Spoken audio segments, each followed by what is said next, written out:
other then pick that comes in on the defense in the 5th round is Zah Frazier, the cornerback from UTSA. I'll be honest, again, another player I wasn't hugely up on. I know he got 6 interceptions last year. He's a big guy. He's a fast guy again as well. So you're kind of looking at these, physical traits now that the Bears are going for, those RAS scores. You can kind of see a lot in these guys in the later rounds who are maybe not as big a name as, well, for me anyway, that you would kind of get, but they're athletes and they can come in. I mean, what did you make of this move? And is cornerback somewhere they needed to be bringing someone in for? For me, I was hoping they'd get a safety. I thought, you can never have too many good corners, but I still think we're solid there.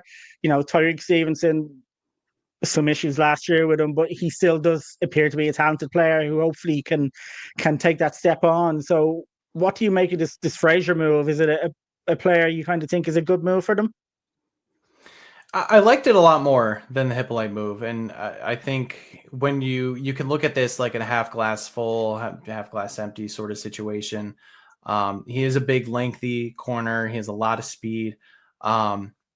Playing at UTSA last year, I believe, was his first year as a starter, and so he did have a lot of interceptions. That's great. On the other hand, all of those interceptions came in conference play, and for those who don't know, UTSA is in a lower conference. It's not one of the big 5 conferences like Big Ten, SEC, ACC, things like that. So he was playing against lower competition, worse quarterbacks. So just take that in mind. When he was outside of conference play, didn't necessarily have those stats. So that to me tells me, well, he was beaten up on lower competition. Can he translate that to the NFL level? I don't know. I looked back at some of the tape from the Texas game where Texas just beat down UTSA, and not that that's surprising. Texas was one of the best teams in college football last year, but I wanted to see how the passing went. And luckily, so again, positive and negatives. They threw for, I think it was like 464 yards or something along those lines between Arch Manning and Quinn Ewers.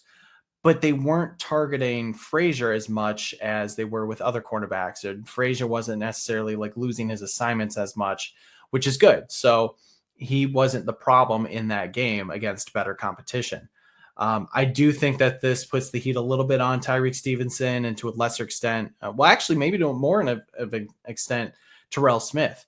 I think that outside corner position is Tyreek Stevenson's to lose, but it's definitely open.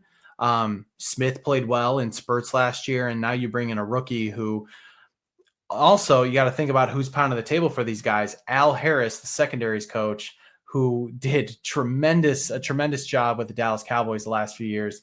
This was his guy. So that tells me, all right, this defense has a plan for Frazier. He's probably going to work it in at some point. And to answer your question about can you have too many corners, I don't think you can, because guys get injured. Guys are moving up and down from practice squads. The Bears are fortunate that they are deep at that position, but they did lose somebody like Jalen Jones last year. I think maybe depending on what happens, there could be something with Terrell Smith or Frazier, or maybe even Tyree Stevenson if somebody ends up being a surprise cut. I don't know. But I would have also liked to see them go safety, because while you do have that position solidified for 2025, none of those guys are under contract next year. So you have to fill that at some point. Yeah, absolutely. And I know Brisker will be back, but then look, he's had so many tough injuries with the concussions that you just have to wonder how things will go from next season. Hopefully everything is fine and he comes in and he's back playing, fit and healthy, but still it's just a position I would have liked to see them maybe try and solidify. But again, look, the Bears will probably know a little bit more than me about the roster, so I'll forgive them on that one.